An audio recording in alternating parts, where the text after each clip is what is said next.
All right, hey, Coach Justin here with Brian behind the camera. This is our first week of quarantine content, I guess we're calling it here at DPAF. Brian and I, we're going to show you some technique later, but we thought this would be a good opportunity to refresh on some of the fundamental movements that a lot of us can do from home to make sure that we're kind of keeping fresh. And the big one that me and Brian have seen around that people really need to work on, it's one of the most functional movements, is the hip escape, right? So how I like to do them here is I like to keep, just to start off and really simplify this, is keep one leg up, one leg down. And we start the movement by turning to our hips, and all the pressure is being pushed off of this leg as I pull my body and shoot my hips out to the side. Then I square my hips back up, and then I'm going to switch sides, same. Again, all the pressure on the leg that's up is going to be pushing and shooting my hips out that way. Okay? So in fast motion, when we're doing warm-ups here at the gym, I'm having you do them in place. This is great to do in your living room to make sure you're keeping the muscle memory and really refining this technique, because we use it a lot. That's how we get out of side control, half guard, all those uncomfortable positions that we hate. Okay, technique number 2.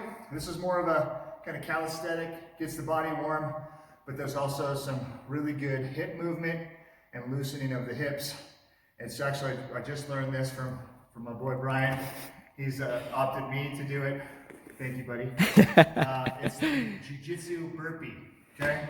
So we start in regular burpee fashion. We come down, we're gonna do a push-up, and then we're going to throw our hip out to one side, like so, back to center position, and back again to push-up position, and with a jump.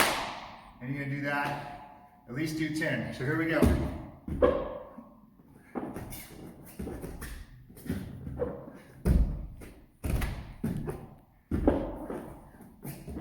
You have to push up on that one. I'll add it.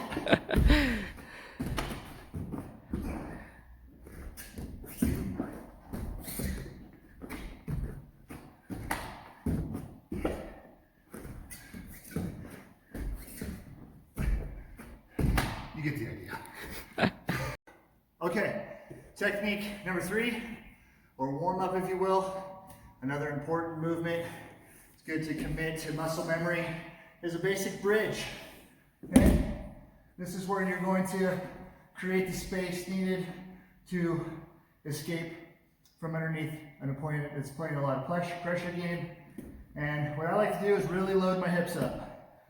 I call it loading up my hips. I got my heels as close to my butt as I can, and I'm gonna basically load up my hips for a nice explosive spring. And when we do this, we're not going just straight up and down. This is a common mistake of beginners, myself included. I would always do this. I'd be sitting here trying to push somebody off of me. That's not the angle. That's not how we're gonna create space. We create space by coming in a diagonal fashion, really bringing my shoulder and my elbow and elevating in a diagonal to create space that I need.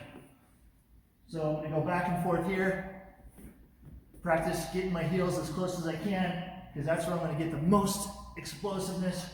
You got someone heavy on top of you, you're gonna need to create that space. Now when you get comfortable with that, you can start to do a bridge and then a shrimp. And that's really the motion that you need to make a quality escape, or at least attempt to, unless you're under Brian, of course. Thank you, that's it. Hey everybody, this is Coaches Brian and Justin with DPAF Jiu-Jitsu, here for our first digital content of the coronavirus season. So hopefully this is well received and gives you guys something to do while we're waiting to open the academy back up. So on Monday we went over the underhook sequence, when to do it, how to do it, some options off of that. And as promised, today we're going to go play with the overhook version of that same position. So I'm going to go ahead and start out on my back and a closed guard. So there's 2 entries that I like to look for to catch the overhook. Now, real quick review, when we talked about breaking the posture with our guard and pulling our opponent forward, we're reading our opponent's hand placement of where they go on the mat. So again, we would do an under if I pull Justin forward and his hands come above my shoulders around my head. That's the sign that I want to come up and catch that overhook. This time, if I pull him forward and his hands come down toward my waist, this is my indication that I want to set up an overhook, okay? So once I pull him forward and he's got his weight planted on his hands, I want to come up. Generally, I'll come up to my strong side, but you can do whichever feels best. Overhook as close to his shoulder as I can. And then I like to do, if we're wearing a gi, normally what I would do is use this other hand to open his lapel and feed the lapel. But with no gi, there's a little collar variation that I like to do. I'm going to reach back, grab the back of his head, and now my hand that's here reaches in and grabs my forearm, okay? So essentially what that does, gives me a nice anchor. So once I get here, if Justin does try to posture up, he's pulling all my weight, my entire body with him, and I'm essentially locked in. One thing to help keep my arms from burning out, what I want to do is keep my elbows in, okay?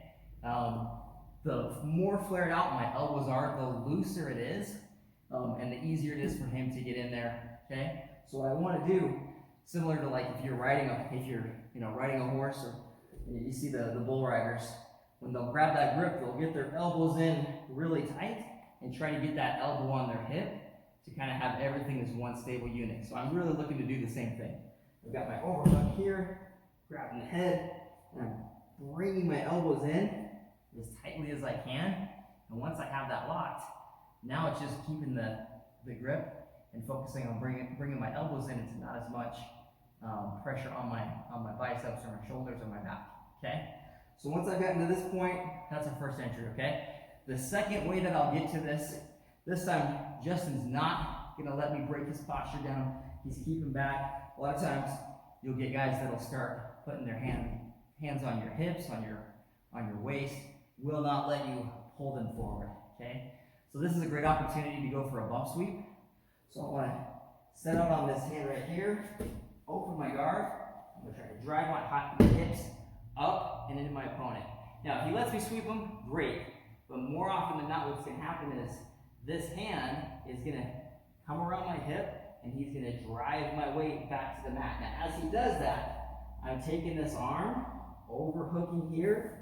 As I come back, grabbing the head, the forearm, and I'm right back in that same position. So those are our two entries, okay? Next off, what do I do once I get here, okay?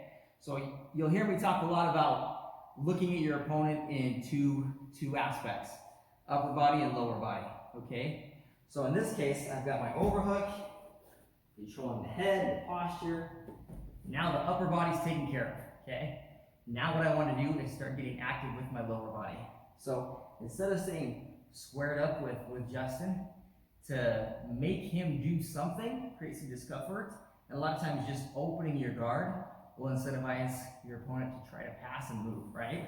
So I want to get open and get out on this hip. Once I start to get out, you'll notice that I can actually create more pressure here with my shoulder, so I don't necessarily have to keep the posture with that collar grip on the forearm anymore, because I can keep his posture down here. If for whatever reason he powers through and starts to drag me back, I can always reach up, grab, and try that again, okay?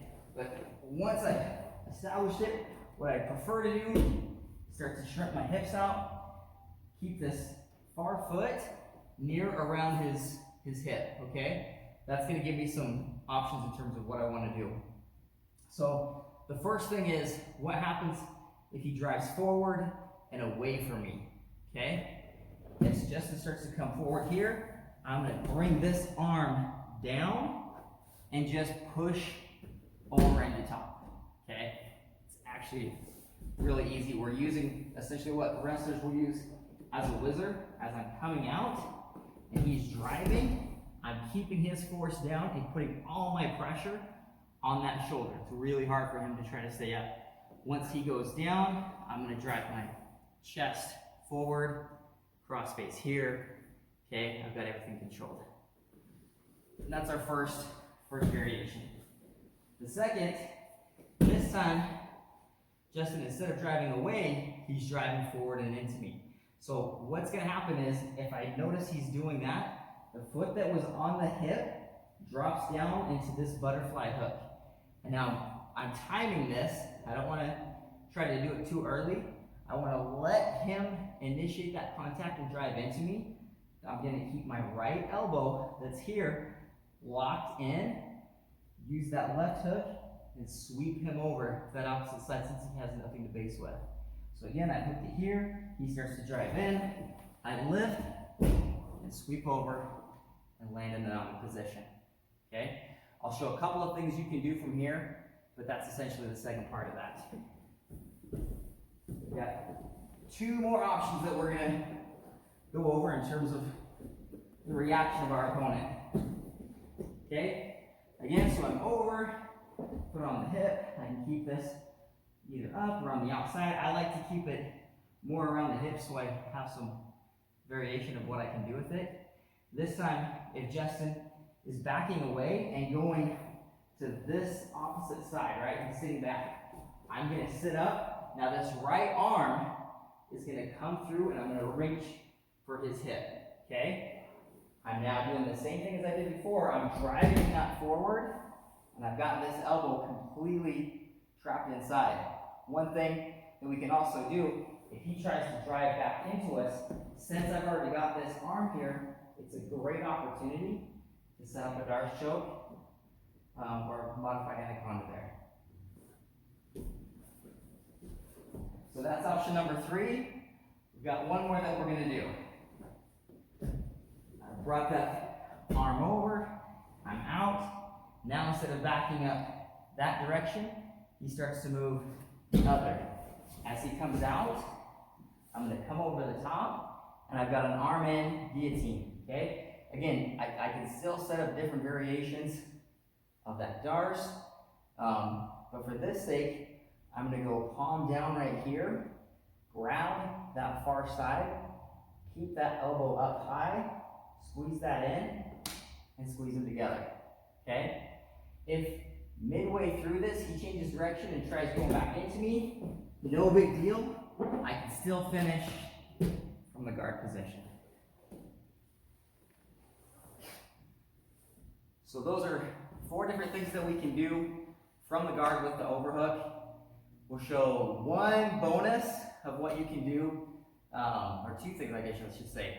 Once we get to the mount position, let's go ahead and go over those really fast. So we'll dive directly in here. So again, I've swept, I've kept that overhook, I'm in the mount position, okay? One thing that I like to do, I'll take this cross hand, put it on the outside of the shoulder, and bring this overhook down closer to where his elbow is, okay? I'm pushing down here and driving that forward. It's just an arm lock, okay? The next thing that I like to do from here, especially if he's moving a lot, instead of trying to stay here, because I've also compromised my arm, so it's going to be relatively easy if he's able to get me over to this side. I've completely lost that sweep. So once I've swept here, I'm going to stay heavy to this opposite side, and I actually like to come with my hip across and start driving this arm in here, okay? If he fights it, you can see I can actually catch reverse Americana right here. If he keeps rolling to his belly, I can come over for the Darce, or what I really like to do, everyone hears me talk about the triple threat, is drive this down, come around, catch right here in that triple threat. And then we have our arm bars, Kimuras, chokes, all that to play from there. So hopefully that gives you some options from the overhook position, some entries, sweeps, finishes. Have fun playing with those. Love to see your comments below. Don't forget to subscribe to the page and stay tuned for more digital content in the next upcoming weeks. I want to thank Justin for all his time and effort, and we'll keep putting content up as long as you guys keep watching it. This is Brian and Justin from DPAF signing off. Thanks much.